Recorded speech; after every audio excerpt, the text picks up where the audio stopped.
A foto escorregou do bolso do casaco do meu marido enquanto ele se apressava para pendurá-lo, logo depois de voltar de uma viagem de negócios de 2 dias para Denver. Eu não tinha planejado pegá-lo em nada. Devia ter ignorado, como sempre fiz com as pequenas coisas.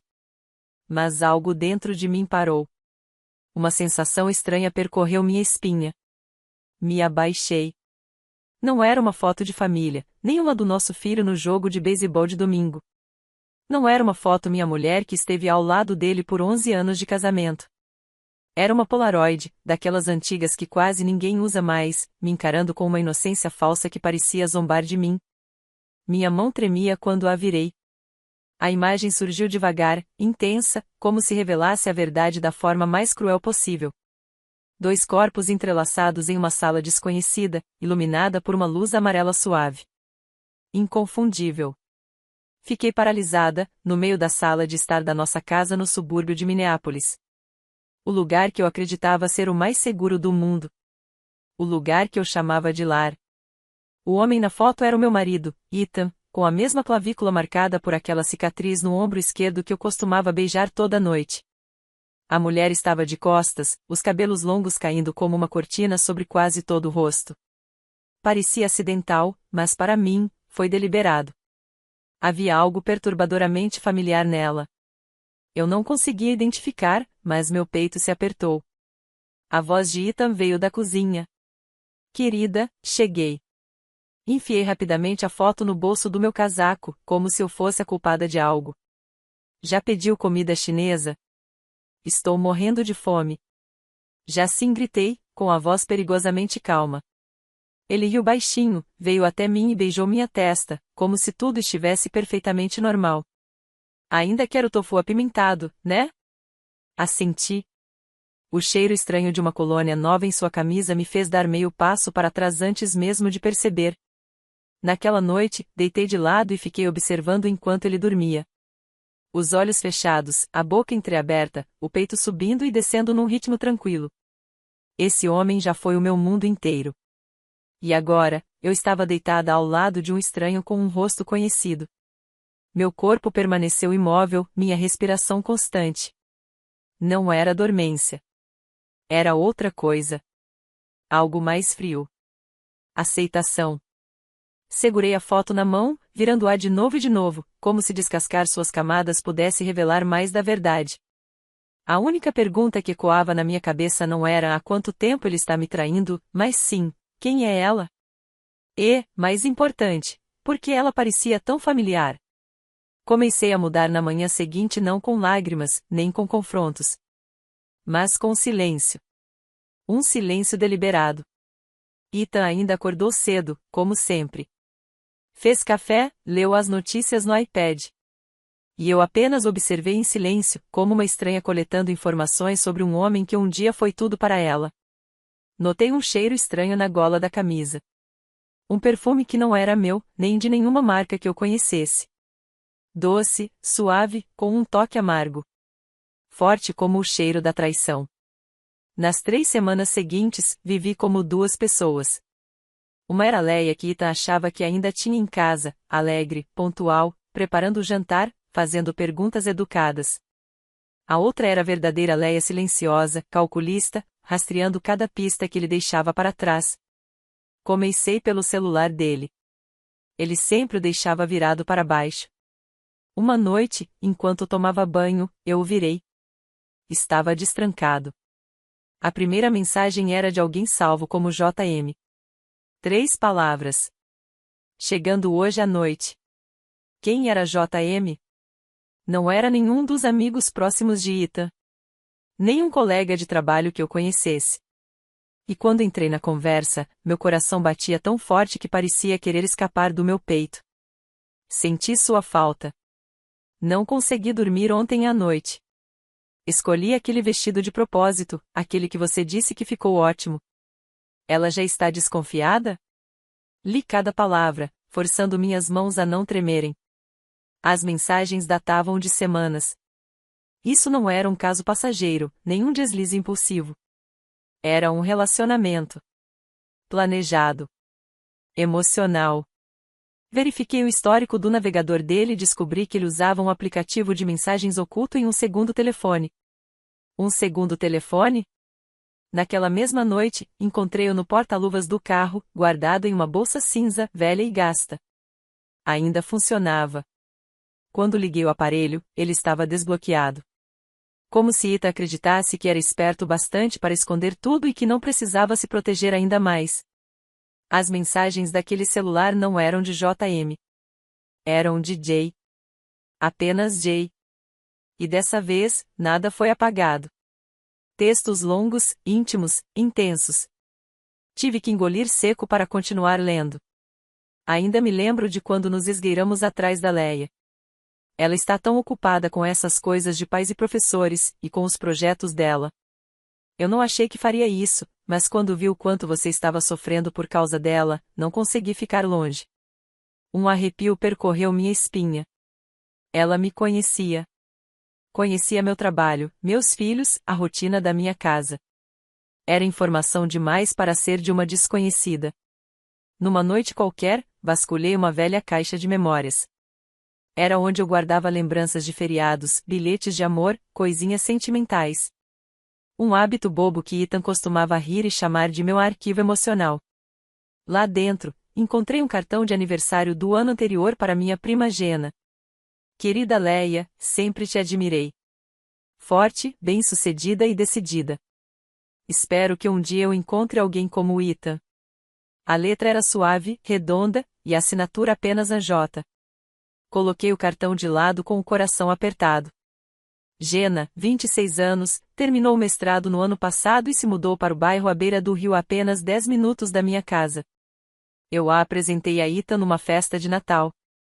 Eles riram juntos por horas, enquanto eu estava ocupada na cozinha preparando a ceia. Eu nem prestei atenção. Quem desconfiaria de uma prima que desenhou à mão os convites do meu casamento? A partir daquele momento, cada olhar, cada ligação tarde da noite de Ethan para uma suposta reunião, cada perfume estranho em suas roupas, cada pequena mudança de hábito começou a ganhar forma. E aquele corpo pouco mais baixa que eu, cabelo ondulado solto, sempre usando batons em tons terrosos combinava perfeitamente com Jenna. Exatamente como ela era desde a faculdade. Eu não tinha provas definitivas, mas meus instintos gritavam. Eu não estava imaginando coisas. Eu só estava acordando. Não era mais desconfiança. Era necessidade de confirmação. 3 dias depois, quando Ita acidentalmente deixou o segundo celular no porta-malas do carro, aquele mesmo que eu já havia acessado, copiei rapidamente todos os dados para meu disco rígido. Centenas de mensagens, fotos, anotações. Não li tudo de uma vez. Fui filtrando. Em meio aos flertes e às reclamações sobre mim como se eu fosse a intrusa na história deles, uma frase me congelou por dentro. Não se esqueça do jantar de sábado na casa da tia Carol. Você precisa fazer a sua parte. Casa da tia Carol. Sábado à noite. Nosso jantar de família mensal. Aquele em que minha mãe fazia a lasanha tradicional. Onde meu irmão vinha com a esposa e os filhos. Onde eu levava a sobremesa. Onde tudo parecia caloroso, unido. Agora eu sabia, era palco de uma farsa. Parecia que alguém havia jogado um balde de água gelada direto no meu peito. Jenna. A prima que me chamava de inspiração. Que me pediu para revisar a tese do mestrado. Que me escreveu um cartão com a letra trêmula de tanto chorar. A mesma que morou comigo nos primeiros 6 meses depois que me mudei para Minnesota, dizendo que a cidade era grande demais e que eu era o único lugar seguro que ela conhecia. Lembrei do aniversário de 32 anos dela. Fizemos pizza em casa, bebemos vinho, ouvimos música indie. Ela chorou por um namorado que sumiu sem dizer uma palavra. Eu a abracei, confortei, sussurrei. Um dia, alguém que te mereça vai aparecer, Jenna. Alguém que realmente veja o seu valor. E ela, com o rosto enterrado no meu ombro, apenas chorou. Talvez, naquela noite, a pessoa em quem ela pensava fosse meu marido. Eu não sabia o que doía mais, a traição em si ou o fato de ter vindo de alguém que eu amava como se fosse sangue do meu sangue. Não confrontei Jenna. Não disse nada a Ethan. Apenas sentei na minha sala de leitura, com um velho caderno aberto à minha frente. Na primeira página, estava a lista de convidados do nosso casamento. Jenna tinha sido minha dama de honra. Marquei o nome dela com uma caneta vermelha não para riscá-lo, mas para lembrar: quem mais conhece você é quem pode te ferir mais fundo. No sábado à noite, ainda fui ao jantar na casa da minha mãe. Usei um vestido de tricô bege, o mesmo que Jenna uma vez disse que me fazia parecer uma modelo de revista. Entrei na cozinha com o cheiro de queijo derretido e manjericão fresco no ar. Minha mãe, virando a lasanha no forno, sorriu. Jenna trouxe a sobremesa hoje. Aquela torta de limão que vocês duas amam. Inclinei a cabeça. Jenna sempre soube como marcar pontos. Ela chegou uns 10 minutos depois de mim. Os mesmos passos leves, os mesmos olhos brilhantes, a mesma voz leve e doce. Sentimos sua falta, Leia disse, abrindo os braços. Retribuí com um abraço rápido. Longo bastante para não levantar suspeitas, curto o suficiente para que eu pudesse encará-la de frente. Ela não desviou o olhar. Nem piscou. E foi ali que percebi: Jenna não achava que tinha feito nada de errado. Ela acreditava, de verdade, que era escolhida. Durante o jantar, ela e Ethan foram impecáveis. Nada fora do lugar. Nenhum olhar indevido, nenhum toque acidental. Mas eu vi. Eu vi tudo. Vi como ela se sentou longe de mim, mas perto dele. Vi o riso exagerado quando ele contou uma história como se fosse a primeira vez que ouvia. Vi os olhos de Ethan se iluminarem com algo que não foi dito quando ela se jogou para trás, rindo. Ninguém mais percebeu. Mas eu notei. Porque aquele olhar já foi meu um dia. Depois do jantar, Jenna se aproximou de mim com uma caixinha nas mãos. Fiz biscoitos de lavanda. Seus favoritos. Leva amanhã à noite, tá? Peguei a caixa e sorri. Obrigada. Vou guardar com carinho. Naquela mesma noite, joguei os biscoitos no lixo sem nem abrir a tampa. Fui para casa, abri meu laptop e cliquei no arquivo nomeado A Verdade. Na tela, dezenas de imagens capturadas pela câmera escondida que eu havia instalado no carro de Ethan uma semana antes. Em uma das fotos, Jenna aparece entrando no carro e se inclinando para beijá-lo. Havia até um vídeo. Ela ri e diz: ela nunca vai desconfiar de nada. Por que se preocupar? Fiquei encarando a tela por um longo tempo. E, de repente, a dor sumiu. Durante o dia, eu continuava sendo a esposa perfeita. Fazia o café de Ethan como ele gostava, perguntava sobre o trabalho, sugeria que planejássemos aquela viagem de verão para Charleston que ele tanto mencionava. Eu até ria. Dava um beijo de despedida antes dele sair de casa. Mas à noite, com todas as luzes apagadas, eu me sentava sozinha no escritório, iluminada apenas pelo brilho frio da tela do meu laptop. Na minha frente, pastas organizadas, fotos, carro, mensagens, segundo telefone, áudio, quarto de hotel, e, por fim, uma última pasta, Jenna. Eu havia contratado uma investigadora particular chamada Amanda. 40 e poucos anos. Discreta, inteligente e especializada em passar despercebida. A encontrei através de um fórum privado para mulheres traídas, um espaço para aquelas que queriam parar de sofrer e começar a agir. Amanda não fez muitas perguntas. Quando pedi que rastreasse Ethan e Jenna, ela apenas respondeu: pode deixar.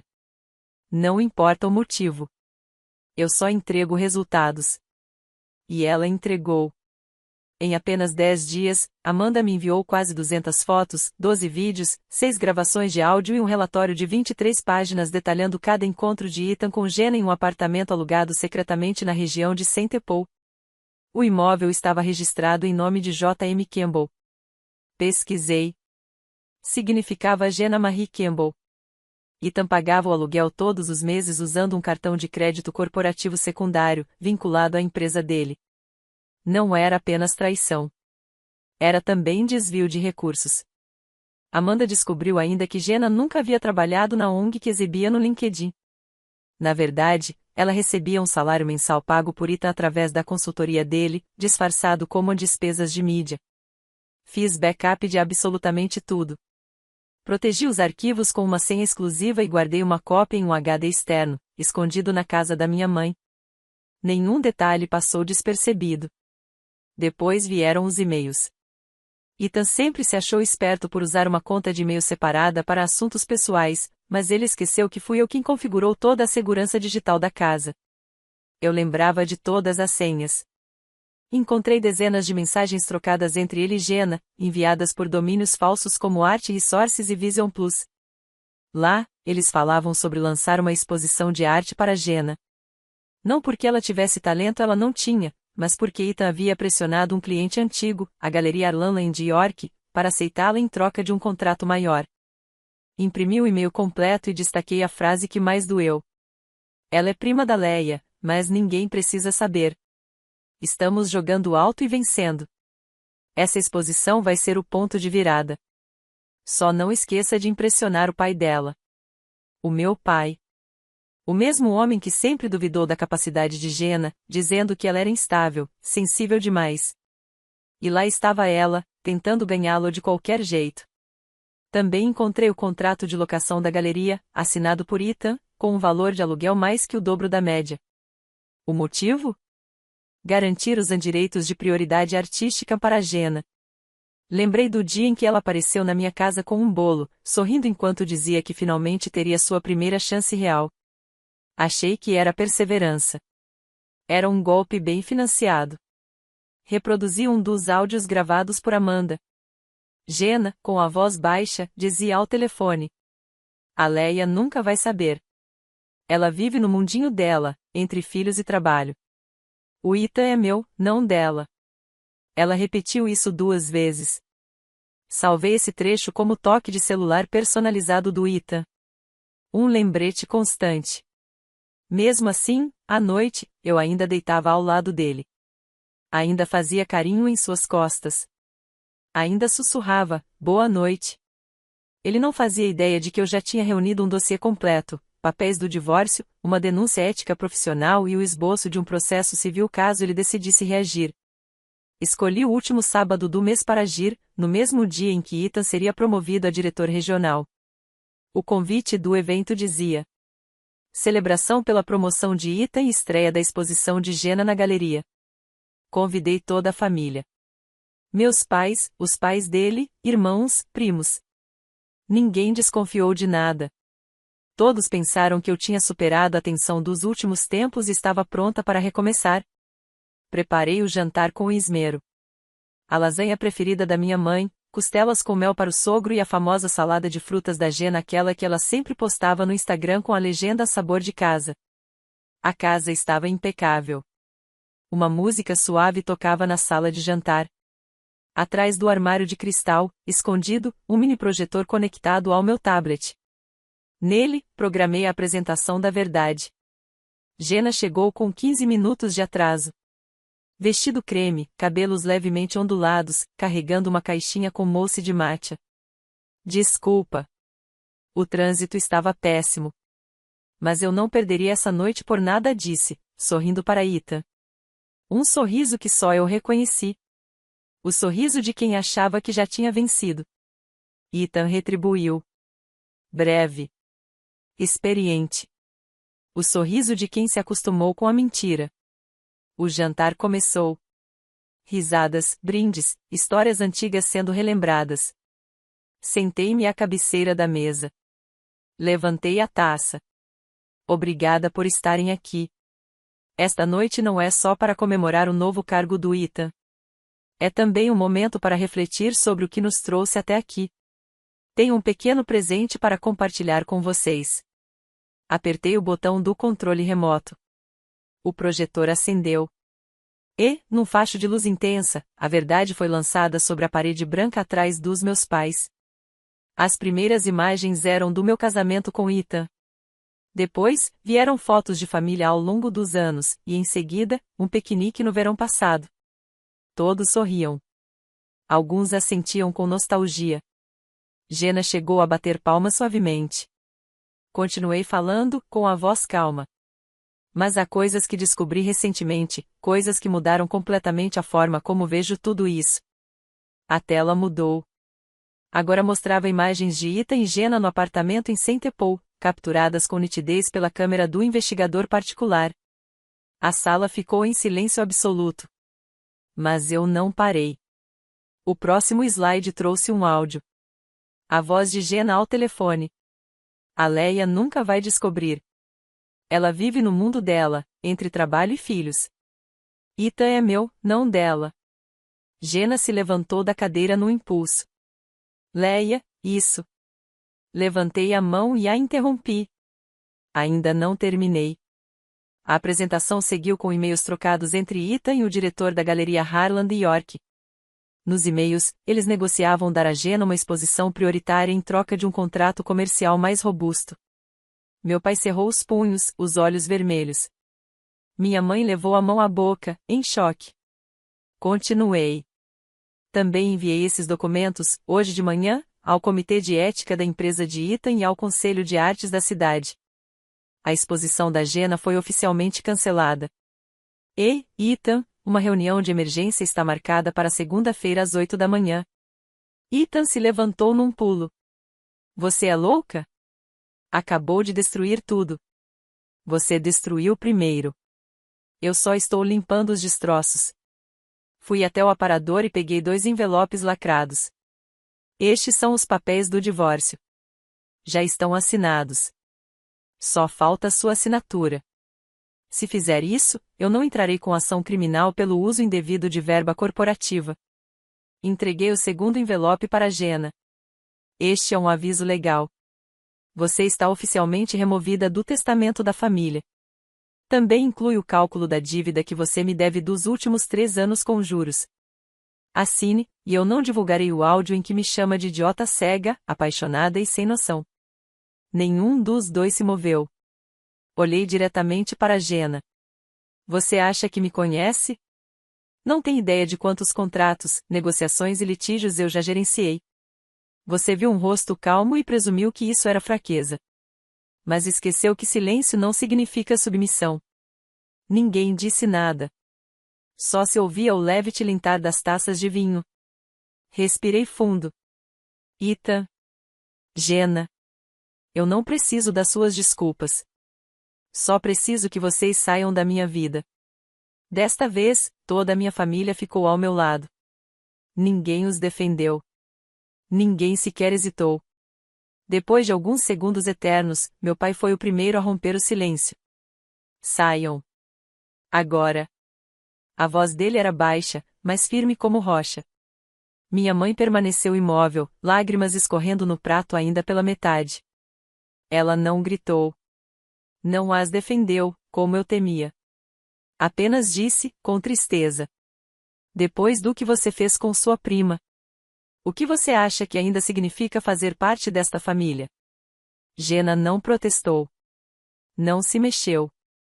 O rosto pálido, os dedos cravados na alça da bolsa, como se esperasse que alguém a livrasse da vergonha. Mas ninguém apareceu. Ethan também não disse nada. Permaneceu sentado, o olhar perdido no chão.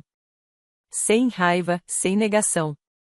Apenas um homem finalmente exposto diante de todos. No dia seguinte, ele se mudou. Não o vi partir. Não se despediu.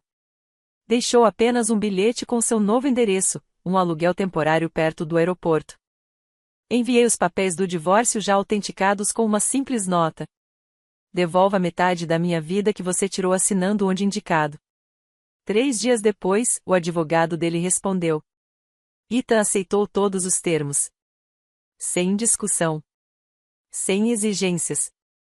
Nem uma única palavra sobre nosso filho, o mesmo filho que ele jurou nunca abandonar.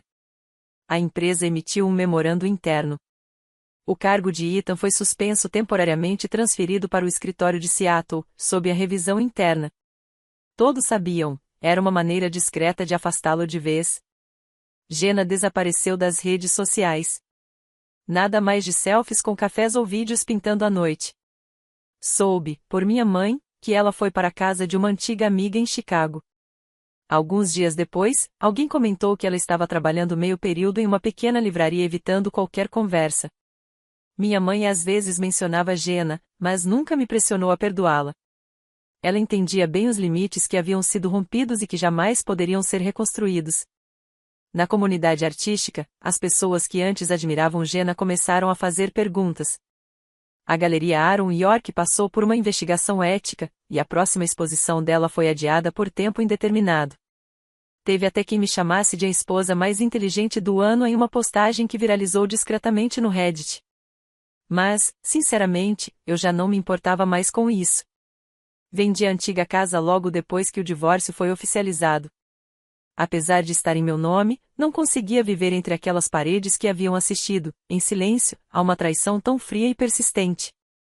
Comprei uma cobertura em um bairro tranquilo na zona oeste de Minneapolis. Tenho uma varanda espaçosa, onde cultivo lavanda e hortelã. E um banco comprido onde gosto de tomar chá, sozinha, todas as manhãs.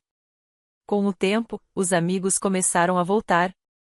Pessoas que antes mantinham distância, enquanto Ethan se fazia de marido ideal, reapareceram. Não por fofoca, mas porque sabiam que eu havia saído da sombra. Certa vez, a irmã mais nova de Ethan, alguém que eu jurava que nunca gostou de mim, me enviou uma mensagem curta. Eu sabia que ele era um babaca. Mas nunca imaginei que seria Gena. Leia, sinto muito de verdade. Eu não respondi. Só sorri. Porque, pela primeira vez em muitos meses, percebi, eu sobrevivi. Chega de contar os dias. Chega de ficar esperando mensagens. Chega de me perguntar que horas ele voltaria ou se voltaria. Eu tinha retomado o controle. Não por vingança, mas por escolha. Um caminho diferente. Um caminho silencioso, limpo, honesto e só meu. Um ano depois, encostei-me no parapeito da varanda do meu novo apartamento, com uma xícara de chá de menta quente nas mãos. Lá embaixo, uma garotinha corria atrás de uma bola, folhas amarelas grudadas no cabelo. E, dentro de mim, algo estava leve. Chega de passos estranhos pela casa. Chega de perfumes desconhecidos no travesseiro. Chega de ficar em dúvida se hoje seria mais um dia de mentira. Eu ainda era Leia. Mas uma versão diferente. Essa cobertura foi a primeira escolha que fiz em muito tempo só por mim, sem buscar aprovação de ninguém, sem me importar se seria julgada como feminina demais ou um pouco prática. Pintei as paredes da sala de verde-oliva. Pendurei quadros que antes escondia, porque Ethan dizia que eram abstratos demais. Na prateleira da cozinha, coloquei meus livros de receita favoritos. O café passava todas as manhãs às 6h30, não porque alguém exigisse, mas porque eu amava o cheiro se misturando às notícias do rádio. Voltei a trabalhar em tempo integral no escritório de advocacia de onde me afastei anos antes, tentando equilibrar a vida em família. 3 meses atrás, fui promovida a vice-diretora jurídica regional. Um cargo que Ethan, certa vez, disse que era demais para mim. Hoje, meus amigos dizem que finalmente voltei a ser a Leia que sempre esperaram reencontrar. Até minha família mudou o jeito de me olhar. Meu pai, antes tão sério e reservado, agora me manda mensagens com frequência. Semana passada, veio me visitar e trouxe um pequeno vaso. Vi que você cultiva lavanda na varanda. Essa é francesa. Vamos ver se adapta. Sorri como se fosse o melhor presente do mundo. Porque para ele, carinho sempre veio em gestos simples. Minha mãe ainda fala de Gena de vez em quando, mas nunca pediu que eu a perdoasse. Ela sabe que algumas rachaduras não precisam de conserto, só de espaço para ficarem onde estão. Soube que Gena deixou Chicago. Ninguém sabe para onde foi. Uma antiga amiga dela me escreveu, dizendo que Gena deixou uma carta longa, pedindo desculpas e dizendo que queria recomeçar em algum lugar onde ninguém a conhecesse. Eu não quis saber mais. Não me interessava onde ou como ela estava vivendo. Só esperava que, no mínimo, tivesse aprendido a lição que um dia tentou me ensinar por meio da traição. Porque entendi que a verdadeira força não está em ter a última palavra. Ela vem da calma de se reerguer depois da queda e da clareza de nunca mais voltar pelo mesmo caminho. Eu ainda tinha dias de fragilidade. Dias em que me deparava com fotos antigas, ou uma música aparecia do nada e despertava memórias que pareciam recentes. Mas esses momentos já não me afundavam.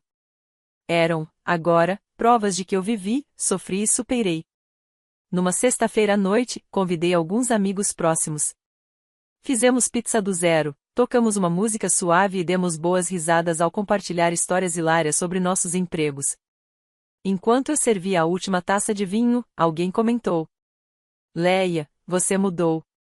Não é mais a irmã mais velha quieta que vivia se sacrificando. Eu apenas sorri. Sem negar, sem afirmar, apenas deixando a verdade falar por si. Porque, de fato, eu não era mais essa sombra de sacrifício. Eu me tornei a mulher que se reergueu das ruínas não com amargura, mas com serenidade e dignidade. Eu não estava correndo atrás de um novo amor. Não tinha pressa. Estava me amando profundamente, o suficiente para saber que quem quer que entrasse na minha vida agora, teria que pisar num terreno livre de sombras, um espaço reservado ao respeito. O vento começou a soprar entre as folhas. Envolvi as mãos em torno da xícara quente e fechei os olhos por um instante. 1 ano atrás, eu havia estado sentada no escuro, despedaçada pela traição das duas pessoas em quem mais confiava. E hoje, sob um céu limpo, deixei a quietude se acomodar ao meu redor, porque sabia que o caminho que escolhi era meu e era o certo. Depois de 12 meses intensos, aprendi que a traição não nos define. O que realmente importa é como nos levantamos depois da queda. Eu não sou mais a mulher que desmoronou sob as mentiras de um marido e de sua prima. Hoje, estou firme, lúcida e não faço mais acordos com mentiras. Não optei por uma vingança cruel. Optei por sabedoria e justiça. E, nessa caminhada, reconquistei não apenas o meu orgulho, mas também a versão mais forte de mim mesma. E você? O que acha das escolhas que Leia fez ao enfrentar a traição daqueles que estavam mais próximos? Você teria agido da mesma forma? Conta pra mim nos comentários e não deixe de seguir o canal para mais histórias emocionantes de família.